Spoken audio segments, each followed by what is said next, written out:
This is Nimble Gap Road. I just smacked my tent on the tree. Son of a bitch. One of the downsides of having a tent up on top of your car. But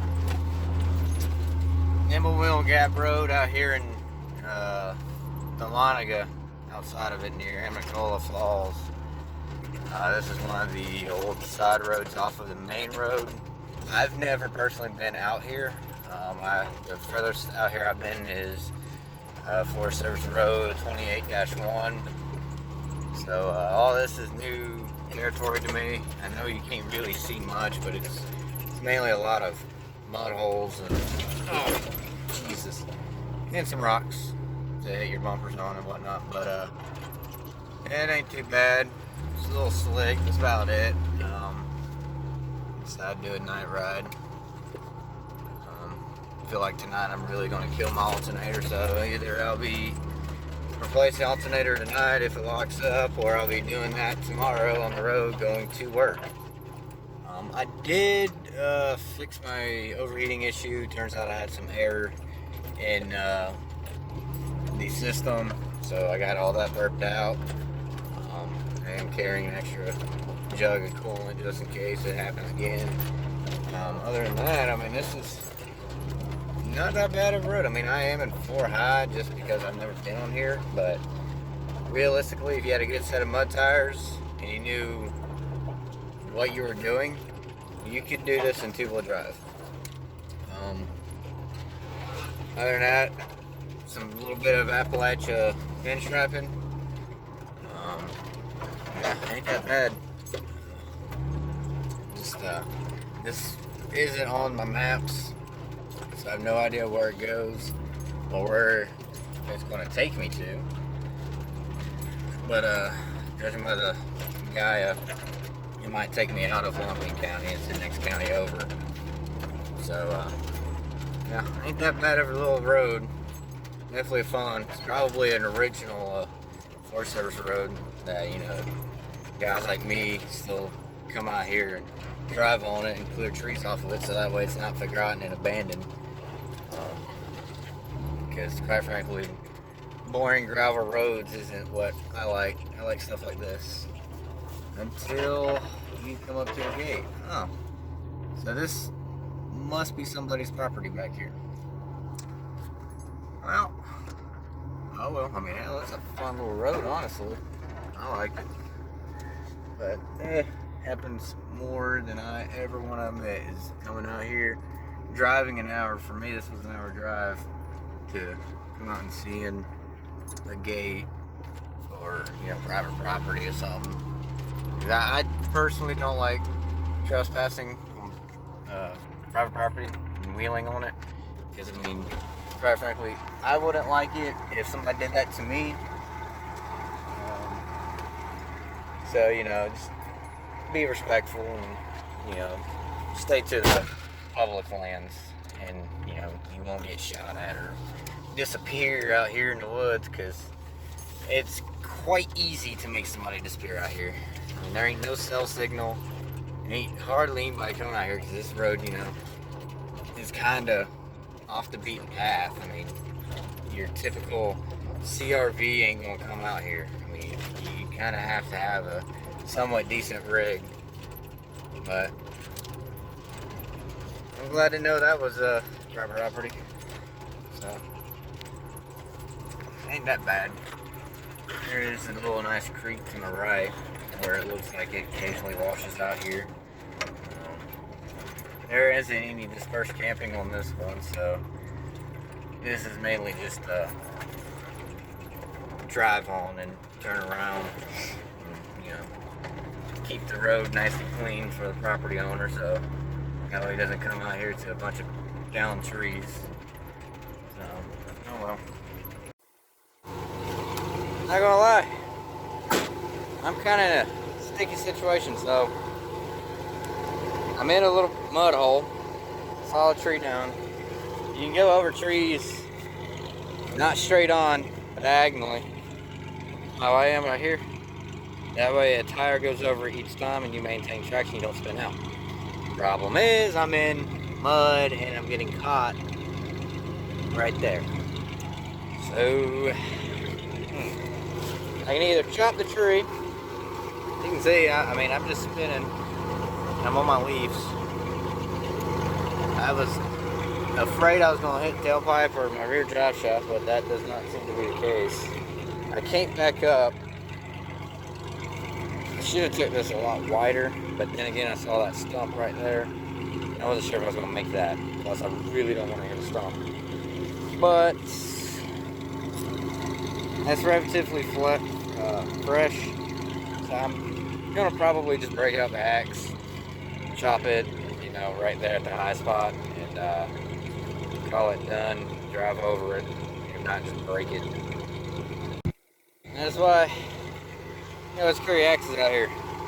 So right now I ain't got no cell signal. If you're stuck, you'd be screwed. So now, that is free. So in theory, I should be able to back out and then try it again. In theory that is, but shoo, it's middle of October and I'm sweating. Last year I'd be freezing. Yeah, well at least I keep my boots at work because this is nasty, nasty, nasty mud. Nice and stagnant too. But let's see if I can do it. Alright. Come on. There we go. Push that out of the way. Go forward. There's one tire. There's the other tire. That easy. See, got it with an axe. Just to prove a point. Now I would carry chainsaw, but chainsaws have failed me several times out here, and an axe never fails. Not even 100 feet down the road, I come up on this creek, and there's the bank. There's the other bank right here. I mean, it's tight, and I thought it was just a little ditch. Well, my passenger side falls really far into the creek. You can see the ledge right here, rock. I'm flexed, and I didn't see this. It's on a turn, and well, I'm in a pickle because currently I got a plow, and I can't back up, and I can't go forward. So, kind of in a little pickle. Excuse the dying alternator, but I'm just spinning right there. Open differential front and back, so that tire's not going to move at all. And there's really and truly no good solid trees to hook to that ain't going to flip my car.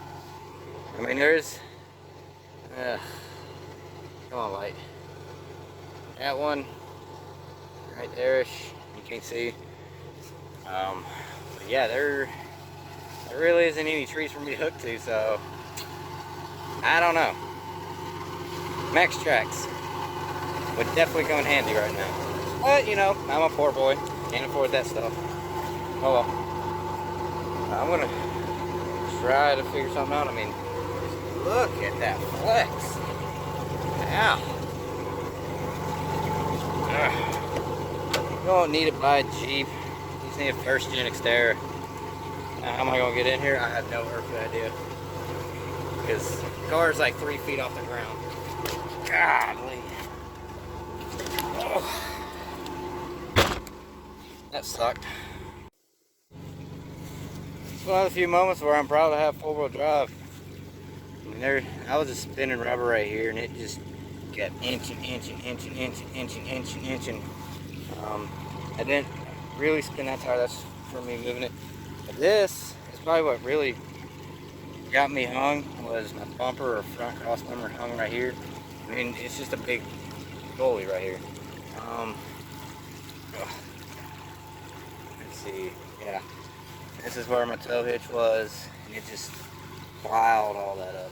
It's like old asphalt and whatnot, but yeah, the old girl still still loves this stuff. So now I'm gonna make sure I go very high.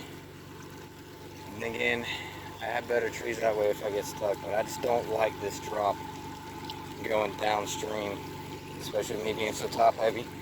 But at least I got out. Didn't have to pull the winch out. No shovels, no traction devices.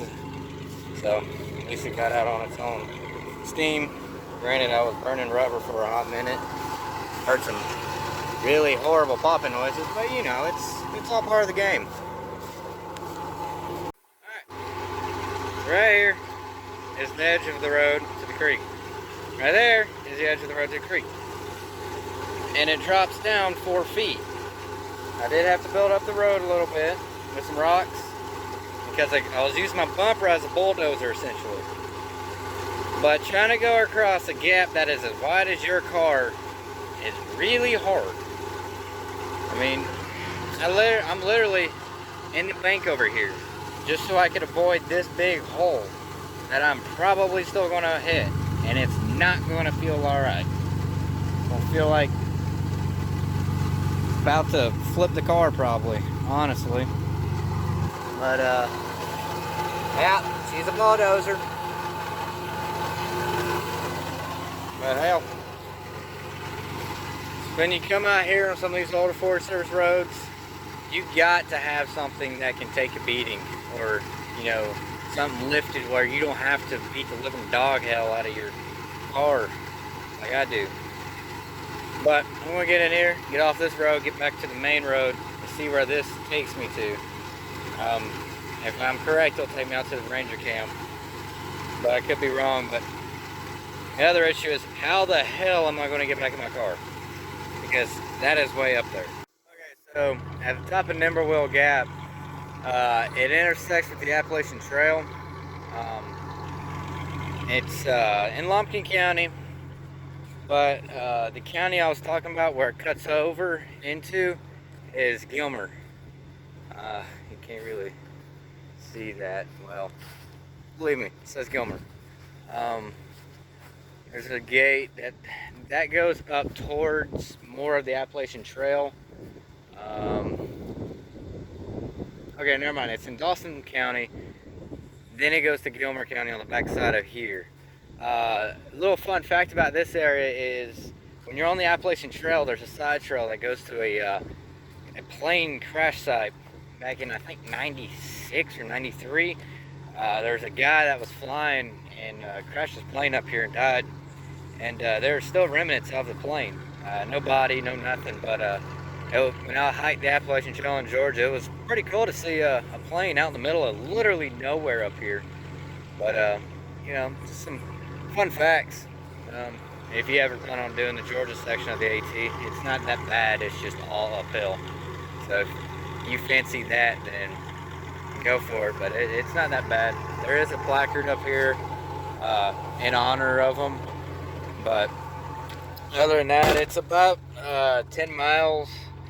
Well, I've done 10 miles so far since I hit gravel, but it's about an 8-mile uphill journey. And on the hill, down in the holler back here, you can overlook Dahlonega at night.